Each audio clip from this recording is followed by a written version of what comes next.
തമിഴ്നാട്ടിലെ പുണ്യപുരാതനമായ ഒരു തീർത്ഥക്ഷേത്രമാണ് അരുണാചലേശ്വരം. പഞ്ചഭൂതങ്ങളിൽ അഗ്നിയെ പ്രതിനിധീകരിക്കുന്ന ക്ഷേത്രമാണ്. ഈ ക്ഷേത്രത്തിൻ്റെ ഒരു ഐതിഹ്യം, പണ്ട് ബ്രഹ്മാവും വിഷ്ണുവും തമ്മിൽ ഒരു തർക്കമുണ്ടായി, ആരാണ് ശ്രേഷ്ഠൻ. അങ്ങനെ ഇവരുടെ തർക്കം പരിഹരിക്കുന്നതിലേക്ക് വേണ്ടിയിട്ട് പരമേശ്വരൻ ഒരു അഗ്നിസ്തംഭമായിട്ട് അവതരിച്ചു. അങ്ങനെ ഈ അഗ്നിസ്തംഭത്തിൻ്റെ തലഭാഗം കണ്ടുപിടിക്കാൻ ബ്രഹ്മാവ് ഹംസവുമായി മേളോട്ടും, പാദം കണ്ടുപിടിക്കാൻ വേണ്ടിയിട്ട് വിഷ്ണു വരാഹമായിട്ട് താഴോട്ടും ചെന്നു.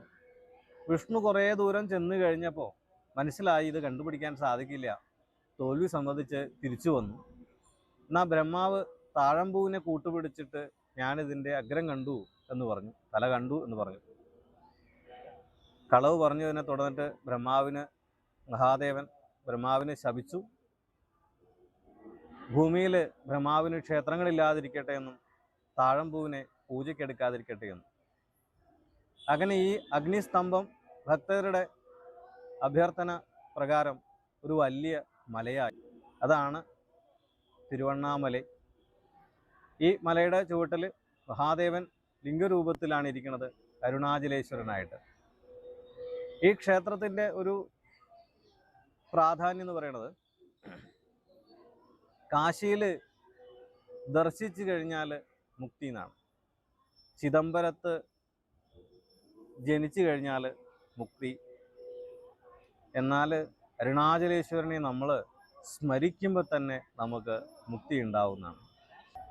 ഈ ക്ഷേത്രത്തിലെ മറ്റൊരു പ്രധാനപ്പെട്ട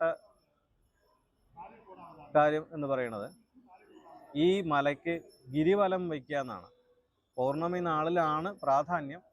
14 കിലോമീറ്റർ ചുറ്റും ഈ മലയ്ക്ക് ചുറ്റും പ്രദക്ഷിണം വെച്ച് വന്ന് ഈ പരമേശ്വരനെ തൊഴുന്നതാണ് ഈ ക്ഷേത്രത്തിൽ ഏറ്റവും പ്രധാനപ്പെട്ടിട്ടുള്ള ഒരു വഴിപാട്, അല്ലെങ്കിൽ ഭഗവാനെ നമ്മൾ ഭജിക്കണ ഒരു മാർഗം. നല്ല തിരക്കുള്ള ക്ഷേത്രമാണ്. കയറി വന്ന് നമ്മൾ കുറച്ച് തിരക്കിലൂടെയൊക്കെ ആണെങ്കിലും അകത്ത് ദർശിച്ചു കഴിഞ്ഞാൽ നമുക്ക് നമ്മുടെ ഉള്ളിലുള്ള ആ ബോധത്തിൻ്റെ പൂർണ്ണമായ അനുഗ്രഹം നമുക്ക് ലഭിക്കും. വളരെ ആനന്ദം നൽകുന്ന ഒരു ക്ഷേത്രം കൂടിയാണ്. പിന്നെ ഇവിടുത്തെ മറ്റൊരു വിശേഷം, ഈ മലയുടെ മുകളിൽ വൃശ്ചിക മാസത്തിലെ കാർത്തികയ്ക്കൊരു നെയ്ദീപം തെളിയിക്കുന്നതാണ്. കാർത്തിക ദീപം ഇവിടെ വളരെ വിശേഷമാണ്. എല്ലാവരും ഈ ക്ഷേത്രത്തിൽ വന്ന് പരമേശ്വരനെ, അരുണാചലേശ്വരനെ തൊഴുത് പ്രാർത്ഥിക്കാം. അതുപോലെ ഈ ഗിരിക്ക് വലം വയ്ക്കുക. ഈ ക്ഷേത്ര ദർശനത്തെക്കാളേറെ പ്രാധാന്യമാണത്ര ഈ ഗിരിവലം വയ്ക്കുക. ഈ മല എന്ന് പറയുന്നത് ആ അഗ്നിസ്തംഭം ഉറച്ച് മലയായി തീർന്നതാണ്. തിരുവണ്ണാമലയിലെ ഏറ്റവും പ്രധാനപ്പെട്ട ഒരു കാര്യമാണ് ഗിരിവലം വയ്ക്കൽ. ഞങ്ങൾ ഗിരിവലം വയ്ക്കാൻ വേണ്ടിയിട്ട് ആരംഭിക്കുകയാണ്. അപ്പോൾ അതിന് തൊട്ട് മുമ്പായിട്ട് രമണ മഹർഷിയുടെ ആശ്രമത്തിൽ ഞങ്ങൾ ചെന്നു. ഈ രമണ മഹർഷി, തിരുവണ്ണാമല പറയുമ്പോൾ നമ്മൾ ഏറ്റവും കൂടുതൽ പ്രാധാന്യമുള്ള ഒരു ആശ്രമമാണ്.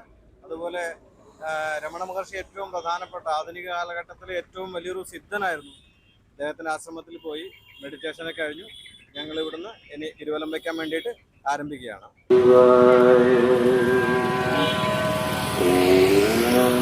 നമഃ ശിവായ,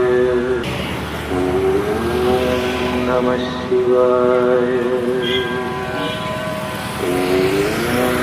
നമഃ ശിവായ.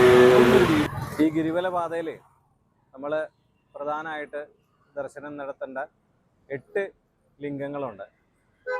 അത് ഇന്ദ്രലിംഗം, അഗ്നിലിംഗം, യമലിംഗം, നിരുതിലിംഗം, വരുണലിംഗം, വായുലിംഗം, കുബേരലിംഗം, ഈശാനലിംഗം, കൂടാതെ സൂര്യലിംഗം, ചന്ദ്രലിംഗം.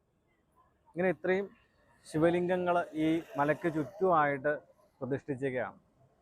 അപ്പോൾ ഈ ഗിരിവല പാതയിലുള്ള നമ്മുടെ ഈ നടത്തം പൂർത്തിയാവണമെങ്കിൽ നമ്മൾ ഈ എല്ലാ ലിംഗങ്ങളുള്ള ക്ഷേത്രങ്ങളും കയറി തൊഴണം എന്നുള്ളതാണ്.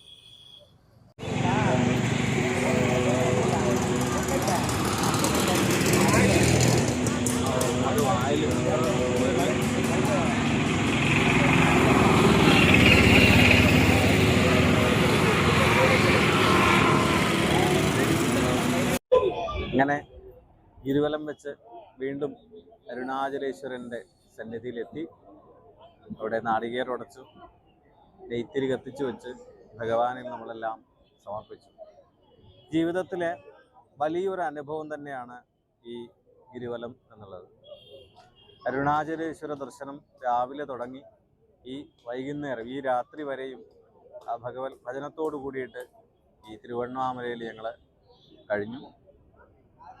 ഒരിക്കലും മറക്കാൻ പറ്റാത്ത രീതിയിലുള്ള അനുഭവങ്ങളാണ്. മനസ്സിന് എന്തെന്നില്ലാത്തൊരു ആനന്ദം. നമ്മൾ ഈ ഗിരിവലം വയ്ക്കാൻ തുടങ്ങിക്കഴിഞ്ഞാൽ നമ്മുടെ ഉള്ളിൽ ദേഷ്യം, സങ്കടം, അങ്ങനെ യാതൊരു നിരാശ, ഇങ്ങനെ യാതൊരു വികാരങ്ങൾക്കും നമ്മളെ കീഴ്പ്പെടുത്താൻ സാധിക്കില്ല. ആനന്ദം എന്ന ഒരു നിർവൃതി മാത്രമേ ഉള്ളൂ. 8 ലിംഗങ്ങളെയും ദർശിച്ച് വീണ്ടും അരുണാചലേശ്വരൻ്റെ നടയിൽ വന്ന് നമ്മൾ ഗിരിവലം അവിടെ കൊണ്ട് സമർപ്പിക്കുമ്പോഴാണ് പൂർത്തിയാവുക. എല്ലാവരും ഈ ഒരു ക്ഷേത്ര ദർശനവും ഗിരിവലം വയ്ക്കലും ഒക്കെ നടത്താൻ വേണ്ടിയിട്ട് ഒന്ന് ശ്രമിക്കുക. ഈ ക്ഷേത്ര സന്നിധിയിൽ നിങ്ങൾ എത്തുന്നത് തന്നെ സകല പാപങ്ങളും തീരുകയും മനസ്സിനും ശരീരത്തിനും ഉണർവും ഉന്മേഷം ലഭിക്കുകയും ചെയ്യും. എല്ലാവർക്കും അരുണാചലേശ്വരൻ്റെ അനുഗ്രഹം ഉണ്ടാവട്ടെ എന്ന് പ്രാർത്ഥിക്കുന്നു.